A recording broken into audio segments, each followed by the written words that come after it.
Hey everyone, welcome to day 7 of Make Your Own Starter. The starters are going pretty well. They've kicked in a bunch. Yesterday we noticed that it wasn't smelling too bad. It was starting to smell a little bit sweet. Now today it should smell even sweeter.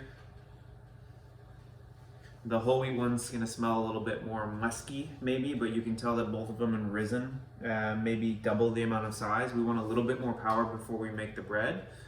So today we'll focus on just looking at it and then doing the pizza that we started yesterday. So this is what the two doughs look like. Side by side, the whole wheat has a little bit of an extra rise, but there's a good amount of bubbles all over, which is great. The white, same deal, bubbles are a little bit smaller, a little bit more viscous on the inside compared to the whole wheat. So we're gonna do one more feeding, same feeding that we've been doing. 50 grams of water, 50 grams of flour for the whole wheat, 50 grams of flour, 40 grams of water for the white. And then tomorrow we'll make our first loaf of bread. It might not rise that much, but that's okay. This is kind of the consistency that we have for the sourdough starter. If you aren't gonna make bread tomorrow, that's fine. I can show you how to maintain the starter without using a bunch of flour and always discarding it. Hopefully this is our last discard use of flour.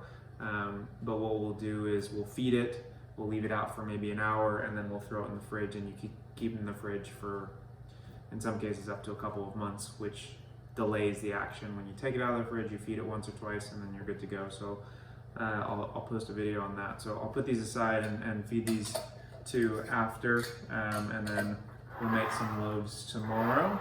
The pizza dough that we made yesterday, we put away. You can see it's kind of risen a little bit. I don't know if you can see that.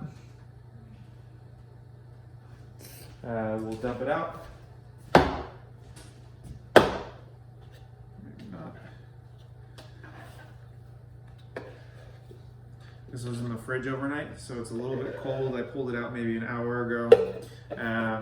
But that's our pizza dough. In this we have 3, so I'm gonna go ahead and measure out 3. If you don't have a scale, that's fine. Just cut it into 3 equal pieces.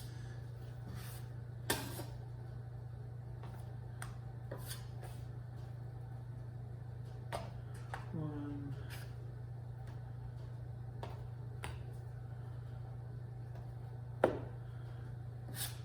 2, 3. Cool. For the dough itself, it's going to be relatively easy. You're just going to turn it into a ball, and then we'll let it rest for 15 minutes. I have the oven heating up right now to 500 with a cast iron pan in there. It makes it easy to cook. You pull the cast iron out, you put it on the oven, you put your pizza down, and you dress it and you throw it back in. So for the dough, all you're going to do is you're going to grab an edge of it and fold it towards the center. Grab an edge, fold it towards the center, so that you end up with this neat little ball. Put it to the side, and then I'll post a second video of how we're gonna roll it out into the pizza, and then the process for baking it. But otherwise, hopefully it's straightforward. See you